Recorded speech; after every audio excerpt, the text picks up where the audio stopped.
Hi friends, beef வறுவல். Beef வந்து பார்த்திங்கன்னா மஞ்சத்தூள் போட்டு சுத்தமாக வந்து கழுவிக்கலாங்க தண்ணியில்.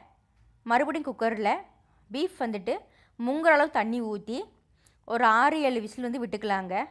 நல்லா விசில் போனதுக்கப்புறமா குக்கர் மூடி வந்துட்டு ஓப்பன் பண்ணிக்கலாம். நல்லா வந்துட்டு வேகணுங்க பீஃபு. கடாயில் வந்து பார்த்திங்கன்னா 4-5 டேபிள் ஸ்பூனு கடலை எண்ணெய் நான் வந்து மிக்ஸ் பண்ணியிருக்கிறேன்.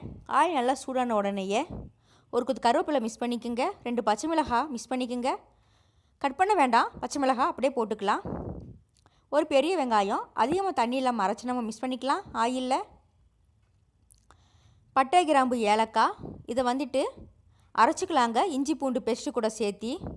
2 டேபிள் ஸ்பூனு இஞ்சி பூண்டு பேஸ்ட்டுங்க. அரைச்ச இஞ்சி பூண்டு பேஸ்ட்டு நம்ம வந்துட்டு வெங்காய தலைப்பில் வந்துட்டு மிக்ஸ் பண்ணிக்கலாங்க. நல்லா பொன்னிறமாக நல்லா வந்துட்டு வதங்கட்டும். அதிலே வந்து பார்த்திங்கன்னா 1/2 table spoon garam masala, 1 table spoon மல்லித்தூள், 1 டேபிள் ஸ்பூனு பெப்பர் தூள், 1/2 டேபிள் ஸ்பூனு மிளகாய்த்தூள், 1/4 டேபிள் ஸ்பூனு மஞ்சத்தூள், தேவையான அளவுக்கு சால்ட்டு வந்து மிக்ஸ் பண்ணிக்கோங்க. நல்லா கலந்து விடுங்க. இப்போது வேக வச்ச பீஃபை வந்துட்டு மிக்ஸ் பண்ணிக்கோங்க மசாலாவில். 5-6 நிமிஷம் நல்லா வதங்கணுங்க பீஃபு மசாலா கூட சேர்ந்து. சின்ன சைஸ் லெமனு அதில் வந்துட்டு பாதி கட் பண்ணி லெமன் சாறு வந்து புழிஞ்சிக்கோங்க பீஃபில். ஒரு 2 டேபிள் ஸ்பூனு சமையல் ஆயிலை வந்து மிக்ஸ் பண்ணிக்கோங்க பீஃபில்.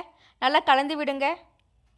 இப்போது பீஃப் வந்துட்டு வேக வச்ச தண்ணி மிக்ஸ் பண்ணிக்கோங்க. வறுவல் வந்துட்டு ரொம்ப வந்து கெட்டியாக இருந்துச்சுன்னா தேவையான அளவுக்கு தண்ணி வந்துட்டு மிக்ஸ் பண்ணிக்கோங்க. ஒரு 4-5 நிமிஷம் நல்லா வந்துட்டு கொதிக்கட்டும். அதுக்கப்புறமா மல்லித்தழை கட் பண்ணி போட்டுக்கோங்க